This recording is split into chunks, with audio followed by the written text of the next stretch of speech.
మీకు సింబాలిక్గా ఫిషర్మెన్ వల్లలాగా ఉంటాయి చేస్తే ఇక్కడ నుంచి మనం ఏం చేస్తామంటే ఓన్లీ మీరు మళ్ళీ దాని మీద గ్రీన్ కార్పెట్ అయ్యో మళ్ళీ ఇదంతా పోతుంది. ఓన్లీ మనం గ్రావిల్ లైట్గా వేసి జస్ట్ వాకబుల్కి సరిపడా చేసుకుంటారు. ఈ పడవలు న్యాచురల్గా ఇలాగే ఉంటాయి, అవి తీసేది ఇక్కడ ఇక్కడ ఈ ప్లేస్లో న్యాచురల్ న్యాచురల్ ఉంటుంది. ఇందులోనే మళ్ళీ క్లినిక్ అలాంటి కాగితాలు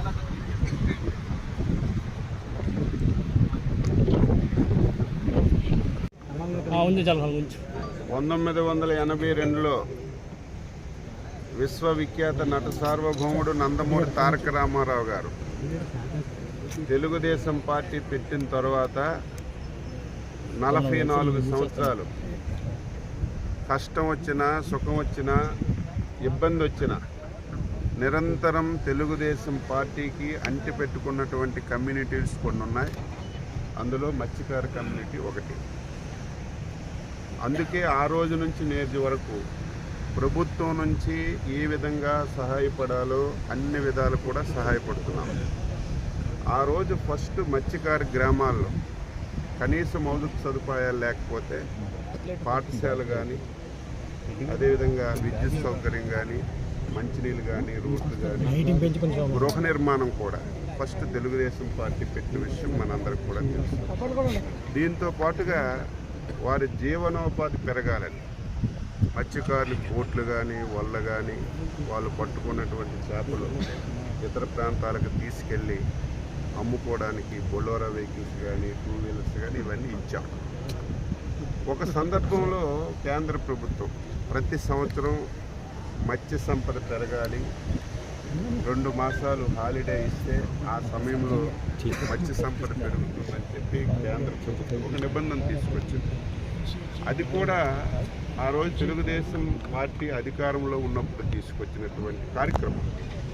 వీళ్ళు 2 మాసాలు వేటకెళ్లకుండా వాళ్ళ వృత్తి ఏ విధంగా జరుగుతుందని చెప్పి ఆ రోజు ఆలోచన చేసి మొట్టమొదట వేట నిషేధ సమయానికి 4,000 రూపాయలు కింద ఆ రోజు తెలుగుదేశం ప్రభుత్వం ఇచ్చిన విషయం ఒక్కసారి గుర్తు చేస్తున్నాను. తర్వాత వచ్చినటువంటి ప్రభుత్వం 4,000 రూపాయలు 10,000 చేసింది. 4,000 10,000 చేసింది. కానీ లాస్ట్ 5 ఇయర్స్ ఏదైతే 2019 నుంచి 24 వరకు సంవత్సరానికి మత్స్యకార భరోసా కింద 10,000 రూపాయలు ఇవ్వడం తప్ప మిగిలినటువంటి యాక్టివిటీస్ అన్నీ కూడా సున్నా చుట్టింది. ఎవరికి ఒక బోట్ ఇవ్వలేదు, ఎవరికి ఒక వల ఇవ్వలేదు, ఎవరు మత్స్యకారులు చేపలు పట్టుకోవడానికి అవసరమైనటువంటి ఒక్క కార్యక్రమం అంటే ఒక కార్యక్రమం ఇవ్వలేదు. వారికి రుణాలు ఇచ్చినటువంటి సందర్భాలు లేకుండా ఆ 10,000తోనే కాలక్షేపం చేసే విషయం తెలుసు. మొన్న జరిగినటువంటి ఎన్నికల్లో ఎన్డీఏ ప్రభుత్వం స్పష్టంగా హామీ ఇచ్చాం, రేపు అధికారంలోకి వస్తే మత్స్యకారులకి వేట నిషేధ సమయానికి ఇప్పుడు వస్తున్నటువంటి 10,000కు తోడు 20,000 రూపాయలు ఇస్తామని చెప్పారు. ఇచ్చిన మాట ప్రకారం రాష్ట్రంలో ఆర్థిక పరిస్థితి చాలా దారుణంగా ఉంది. దినదినం చాలా కష్టం అనుభవిస్తున్నాం. కానీ ఎన్ని కష్టాలున్నా ఎన్డీఏ పార్టీకి అండగా అభిమానించినటువంటి వర్గం గత సంవత్సరం ఇబ్బందులు పడ్డారు. ఈ సంవత్సరం కూడా ఇబ్బంది పడకూడదన్న ఉద్దేశంతో 26వ తారీఖున దీని పేరు కూడా ఇప్పుడే డిసైడ్ చేశారు, మత్స్యకార చేయూత పథకం. ఇంతకు ముందు ఇచ్చిన 10,000కి 10,000 కలిపి 20,000 రూపాయలు. రేపు మేము అందజేస్తున్నటువంటి డబ్బు 258 కోట్ల రూపాయలు. గత ప్రభుత్వం అనేక నిబంధనలు పెట్టింది. ఎవరైనా ఒకరు పింఛన్ తీసుకుంటే వారికి పథకం ఇచ్చేవాళ్ళు కాదు, ఎవరైనా బోటుకి డీజిల్ తీసుకుంటే వాళ్ళకి పథకం ఇచ్చేవాళ్ళు కాదు.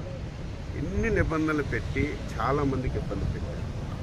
ఆ రోజు ఆ ప్రభుత్వం ఈ పథకానికి 104 కోట్ల రూపాయలు ఖర్చు పెడితే రేపు 26వ తారీఖున మేము ఇస్తున్నటువంటి పథకానికి 258 కోట్లు ఖర్చు పెడుతున్నాం. ఇదేదో 20,000 ఇచ్చి చేతులు దులుపుకోవడం కాదు. ఈరోజు కేంద్ర ప్రభుత్వం మత్స్యకారులకి అనేకమైనటువంటి కార్యక్రమాలు చేపట్టారు.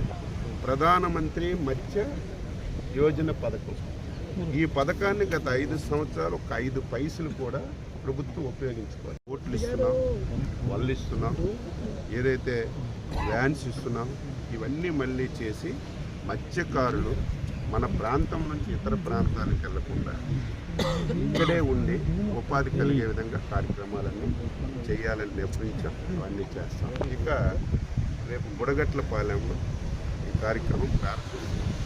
బుడగట్లపాలెంలో ఎప్పటి నుంచో కావాలని గత ప్రభుత్వం ఫౌండేషన్ వేసింది.